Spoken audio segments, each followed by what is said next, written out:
Hi guys, ഇന്ന് നമ്മൾ ഉണ്ടാക്കുന്നത് അടിപൊളിയായിട്ടുള്ള ഒരു ഈത്തപ്പഴ അച്ചാറാണ്. അപ്പോൾ നമുക്ക് വൈകാതെ തന്നെ വീഡിയോയിലേക്ക് കിടക്കാം. ഇതിനായിട്ട് നമുക്ക് വേണ്ടത് ഒരു 100 ഗ്രാം ഇഞ്ചി ചെറുതായി അരിഞ്ഞത്, ഒരു 10 അല്ലി വെളുത്തുള്ളി 4 കീറിയത്, 10 പച്ചമുളക് ചെറുതാക്കി അരിഞ്ഞത്, ഒരു 1.5 കിലോ ഈത്തപ്പഴം കുരു കളഞ്ഞ് നടുവേ കീറി മുറിച്ചതുമാണ് വേണ്ടത്. ശേഷം ഒരു പാൻ എടുത്ത് അതിലേക്ക് ആവശ്യത്തിനുള്ള നല്ലെണ്ണ ഒഴിച്ചു കൊടുക്കാം.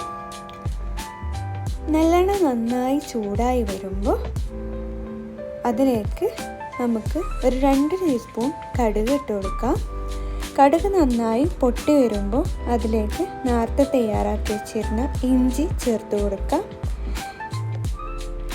ഇഞ്ചി നന്നായി ഒന്ന് വാടി വരുമ്പോൾ അതിലേക്ക് നമ്മൾ നേരത്തെ അരിഞ്ഞു വെച്ച വെളുത്തുള്ളി ചേർത്ത് കൊടുക്കാം. ഇനി അത് വെളുത്തുള്ളി ഇഞ്ചിയും കൂടെ നന്നായി ഒന്ന് വഴറ്റിയെടുക്കാം. അത് ഒരു ബ്രൗൺ കളറാവണ വരെ വഴറ്റിയെടുക്കാം. ശേഷം അതിലേക്ക് നമ്മൾ നേരത്തെ അരിഞ്ഞു വെച്ചിരുന്ന മുളക് ചേർത്ത് കൊടുക്കാം. മുളക് ചേർത്ത ശേഷം ആവശ്യത്തിന് കറിവേപ്പില ഇട്ട് കൊടുക്കാം. കറിവേപ്പില ചേർത്ത് നന്നായി ഒന്ന് ഇളക്കിയതിന് ശേഷം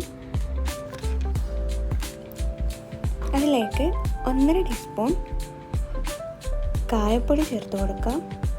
കായപ്പൊടി ചേർത്ത് കൊടുത്തതിന് ശേഷം അതിലേക്ക് നമ്മൾ 1.5 ടീസ്പൂണോളം തന്നെ മഞ്ഞൾപ്പൊടി ചേർത്ത് കൊടുക്കാം.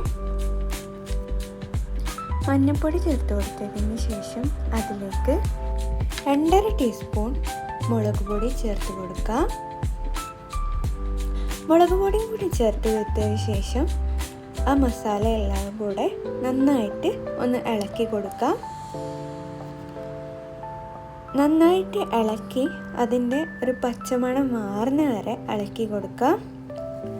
ശേഷം 1.5 കപ്പ് വെള്ളം, 1 കപ്പ് വിനാഗിരിയും ആവശ്യത്തിന് ഉപ്പും ചേർത്ത് നന്നായി ഒന്ന് ഇളക്കി കൊടുക്കാം.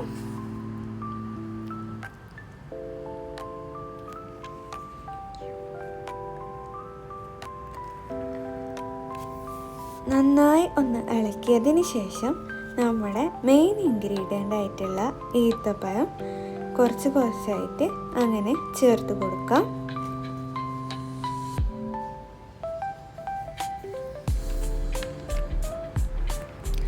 ശേഷം അതിലേക്ക് 1.5 ടീസ്പൂണോളം ഉലുവ വറുത്ത് പൊടിച്ചത് ചേർത്ത് കൊടുക്കാം.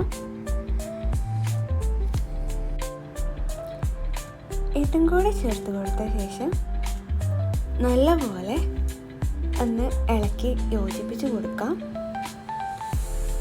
അപ്പോൾ ഇത്രേ ഉള്ളൂ നമ്മുടെ ഇന്നത്തെ റെസിപ്പി. നല്ല അടിപൊളി ടേസ്റ്റാണ്. എല്ലാവരും ട്രൈ ചെയ്തിട്ട് ഫീഡ്ബാക്ക് അറിയിക്കുക. Thank you for watching.